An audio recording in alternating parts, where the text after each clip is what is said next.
Hello everyone, welcome to our YouTube channel. Start करते हैं NIC summary, जिसमें आज हम यूनिट 9 को डिस्कस करेंगे। सामान्यीकृत अंकगणित के रूप में बीजगणित। कुल मिलाकर जो हमारा एलजेब्रा होता है, एलजेब्रा के बारे में कुछ बेसिक से पॉइंट्स है जहाँ से एग्जाम में क्वेश्चन आया भी हुआ है, तो हम उसको डिस्कस करेंगे। हालांकि जिन लोगों ने मैथ्स पढ़ रखा है, जिन लोगों का मेन सब्जेक्ट मैथ था 11th-12th में, तो उन्हें बिल्कुल दिक्कत नहीं होने वाली। जिन्होंने मैथ्स काफ़ी टाइम से छोड़ रखा है, उन्हें थोड़ी सी चीज़ों को देखना पड़ेगा। बाकी इतना टफ टॉपिक नहीं है, बिल्कुल ईजी पॉइंट ही हम यहाँ पर डिस्कस करने वाले हैं जहाँ से एग्जाम में क्वेश्चन आया हुआ है। तो स्टार्ट करते हैं। सबसे पहले तो बीजगणित की डेफिनेशन ही हो जाती है। बीजगणित मतलब एलजेब्रा होते हैं। गणित की एक शाखा है जिसमें संख्याओं के स्थान पर अक्षरों के द्वारा अंकगणित के सिद्धांतों का व्यापीकरण किया जाता है। नंबर्स नहीं होते यहाँ, जैसे 3, 2, 4 जितने भी आपके नंबर्स है, 10, 15, ऐसे नंबर्स ना होकर क्या होते हैं आपके एक्स, वाई, जेड, ए, बी, ये जो नंबर्स होते हैं इनका ऑपरेशन किया जाता है, तो वही आपका एलजेब्रा है। एलजेब्रा का प्रारंभ कहाँ से हुआ था? एलजेब्रा एक अरेबिक शब्द अल जवार से बना हुआ है। एक शीर्षक, एक बुक है जिससे ये लिया गया है। अल मुख्ता अर्की साब एल गवर, ये जो भी बुक है, इस बुक का याद, आप उसको बुक का नाम याद नहीं रखना है, ये इंपॉर्टेंट है। इब्न मूसा अल ख्वारिज़मी, इन्होंने एलजेब्रा का शुरुआत किया था, तो याद रखिएगा। आगे बात करेंगे इसमें। चार मूलभूत संक्रियाएं, माइनस, प्लस, मल्टीप्लाई, डिवाइड अथवा इनमें से कुछ से जुड़े चरों अथवा अचरों के संयोजन को एक बीज बीजकीय व्यंजक कहा जाता है। बीज बीजकीय व्यंजक मतलब एलजेब्रिक एक्सप्रेशंस। एलजेब्रिक एक्सप्रेशंस क्या होते हैं? देखिए, ये जो फोर ऑपरेशंस जो हैं, ठीक है, अगर ऐसा लिखा हो 2x+3, तो ये हमारा एक एलजेब्रिक ऑपरेशन है। क्यों? क्योंकि यहाँ पर एक हमारा अचर पद है और वो एक्स हमारा चर है जो कि 3 के साथ प्लस के साथ जुड़ा हुआ है। प्लस माइनस किसी के साथ भी जुड़ा भी हो सकता है और नहीं भी जुड़ा हो सकता है। उसमें मेन बात यह है कि आपका वेरिएबल का होना जरूरी है। ठीक, वेरिएबल्स क्या होते हैं? एक्स, वाई, जेड, ये जो है ये वेरिएबल्स होते हैं जिन्हें हम अचर पद बोलते हैं। और कांस्टेंट क्या है? जो हमारे नंबर से 1, 2, 3, 4 ये कांस्टेंट होते हैं, इन्हें हम बोलते हैं अचर। और वेरिएबल्स हम बोलते हैं चर, ये ध्यान रखिएगा। इसे हम चर बोलते हैं। वेरिएबल्स, चर मतलब जो चलते रहते हैं, जिनके मान हर जगह बदल जाते हैं, वो आपके वेरिएबल हो गए। और अचर जो स्थिर होते हैं, जिनके मान कभी नहीं बदलते, वो हमारे अचर होते हैं। तो आगे बढ़ेंगे इसमें। एक पदी को बोला जाता है मोनोमियल। एक पदी क्या होता है? वह व्यंजक जिसमें केवल एक पद हो, जैसे 7x/2x -4n8 3a² एक पदी का मतलब सब आप ये ध्यान रखो कि प्लस करके कोई दूसरा पद ना लिखा हो, प्लस या माइनस करके कोई दूसरा पद ना लिखा हो, तो हमारा एक पदी होता है, जिसे हम मोनोमियल बोलते हैं। द्विपदी होता है हमारा वाइनोमियल। वाइनोमियल वे व्यंजक जिसमें दो पद हों, जैसे x+y लिखा हुआ है, 2p-3k लिखा हुआ है, z+1 लिखा हुआ है, 3xy+2x लिखा हुआ है। सेकंड वाले में x हो, y हो, मीन्स कोई वेरिएबल टर्म हो, ये जरूरी नहीं है, बस वो प्लस के साथ लिखा हो, तो वो हमारा वाइनोमियल हो जाता है।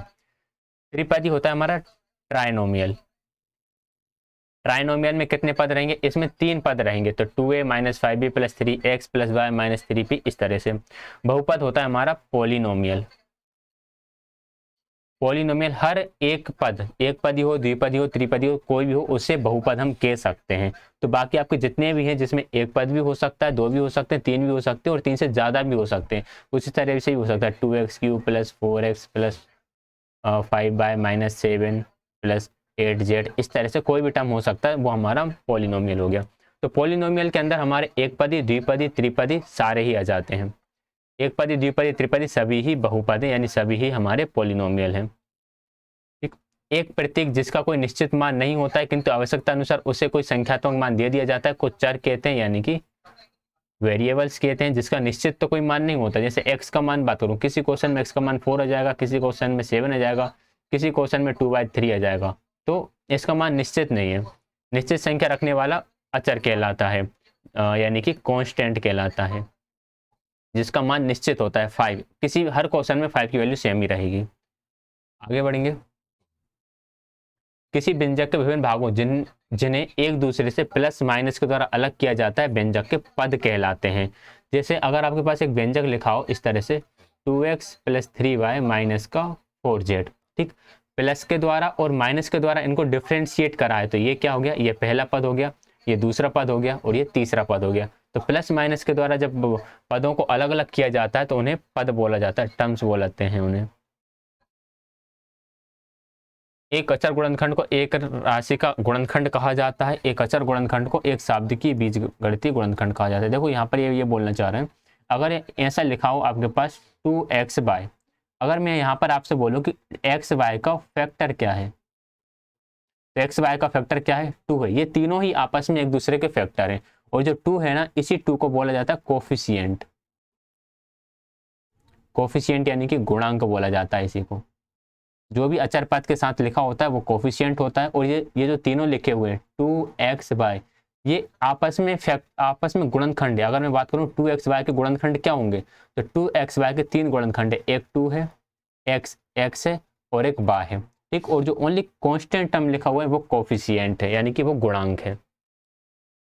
सजातीय और विजातीय पद, अगर एक जैसे पद हो तो सजातीय, अलग अलग पद हो तो विजातीय। मतलब कि अगर इस तरह से लिखा हो 2x² + 3x, तो ये हो गया सजातीय। अगर ऐसे लिखा हो 2x² + 3y, ये हो गया विजातीय। जिसमें x हो वह सजातीय, जिसमें अलग अलग हो वह विजातीय। अक्षरों पर ऑपरेशन और लेटर्स, देखो जो वो संक्रियाएं होती हैं वो संक्रियाएं वैसे ही होती हैं जैसे कि आप जानते हो x + x कितना हो जाएगा, 2x हो जाएगा। अगर मैं ऐसा लिखूं 2x - 3x कितना बचेगा, माइनस का x बचेगा। तो जस्ट इनका प्लस माइनस है और इसमें कुछ नहीं है। ऐसे इनका योग है, योग घटाना सब वो सेम ही चलता है, ठीक है। इसमें कुछ समझने का है नहीं है। भाग के चरण, भाग के कुछ यहाँ पे चरण दिए हुए हैं कि अरे आप कैसे कैसे भाग करोगे। देखो एक तो ये होता है कि अगर आपको एक पदी को एक पदी से ही भाग करना है तो सबको गुणनखंड में लिख दो और जो जो कट रहा है उन्हें काट दो, आंसर आ जाएगा। अगर आपको द्विपदी को एक पदी से भाग करना है, द्विपदी को एक पदी से यानी बायनोमियल को मोनोमियल से भाग करना है, तो जो मोनोमियल है उसे दोनों के साथ बांट दो और डिवाइड कर दो। लेकिन कई बार हमारे साथ ऐसी कंडीशन आ जाती है एक बहुपद को दूसरे बहुपद से भाग करना, तो इसके लिए एक मेथड होती है। हालांकि वो नहीं पूछा जाएगा क्या मेथड होती है, आपको बस भाग देना आना चाहिए, ठीक है, जो हम मैथ्स में सीख लेते हैं।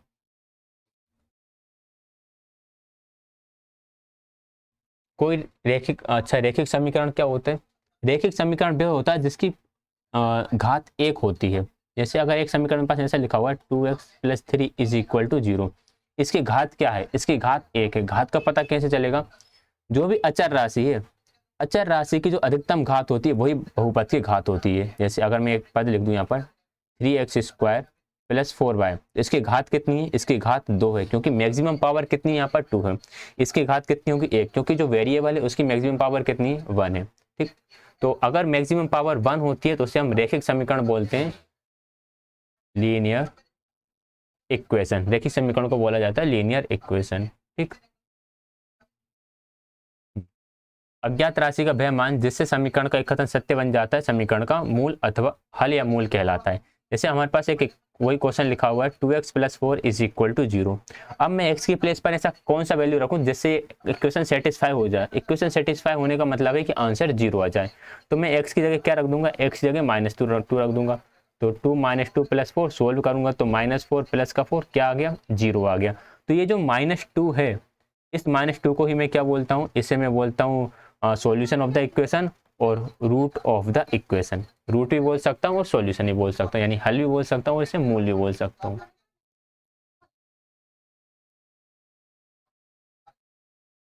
ये वो लिखा है कि यार मतलब समान राशि से जोड़ सकते हैं, समान राशि घटा सकते हैं, समान राशि से भाग कर सकते हैं, समान राशि से गुणा कर सकते हैं।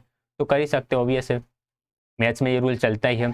पक्षांतर की प्रक्रिया योग व्यकलन, यानी कि प्लस आपका माइनस में बदल जाता है, माइनस प्लस में बदल जाता है। ये छोटी छोटी बातें हैं मैथ्स की। शाब्दिक समस्याओं का हल बीजीय विधियों का अनुप्रयोग, ये थोड़ा इंपॉर्टेंट है क्योंकि यहाँ पर ये बोल दिया कि जो आपने एल्जेब्रिक एक्सप्रेशंस पढ़े उनका दैनिक जीवन में क्या यूज होगा। तो वास्तविक जीवन की समस्याओं को हल करने में इस विधि के चरण क्या है? सबसे पहला चरण तो ये है कि शाब्दिक समस्या में व्यक्त स्थिति को समझना कि इस सिचुएशन किस तरह की दी गई है, किसी प्रतीक का चयन करना तथा इसे निर्धारित की जाने वाली अज्ञात राशि के लिए प्रतिस्थापित करना। किसी प्रतीक चयन यानी कि आप लेट करोगे कि यार चलो माना कि इसकी आयु x वर्ष थी, माना कि दूरी y वर्ष थी, इनको मानना। समस्या में दिए गए संबंध से एक समीकरण लिखना कि मान लो कि राम की आयु 5 वर्ष पहले श्याम की आयु की 3 गुनी थी, तो राम की आयु 5 वर्ष पहले जो श्याम की आयु थी उसकी 3 गुनी थी। तो इस तरह से फिर एक संबंध बनाना। समीकरण को हल करना, इसको सोल्व करोगे और जो x और y है, x और y की वैल्यूज फाइंड करोगे और उसके बाद समीकरण के हल के औचित्य को सत्यापित करना। सत्यापित कैसे करोगे कि जो x और y की वैल्यू आएंगी उस x और y की वैल्यू इस इक्वेशन में रखकर देख लोगे, अगर सेटिस्फाई करता है तो ठीक है, नहीं करता है तो हमने फिर कहीं मिस्टेक करी है। तो ये चरण है, इन चरणों को एक बार पढ़ जाना। तो ये यूनिट हमारी कंप्लीट होती है। के बाद ये यूनिट फिनिश होती है। अगर वीडियो में कहीं डाउट रहता है तो आप कमेंट कर सकते हैं। टेलीग्राम चैनल ज्वाइन कर लीजिएगा। वीडियो पसंद आया तो वीडियो को लाइक शेयर, चैनल को सब्सक्राइब कीजिएगा। क्लास ज्वाइन करने के लिए आप सभी का बहुत बहुत धन्यवाद।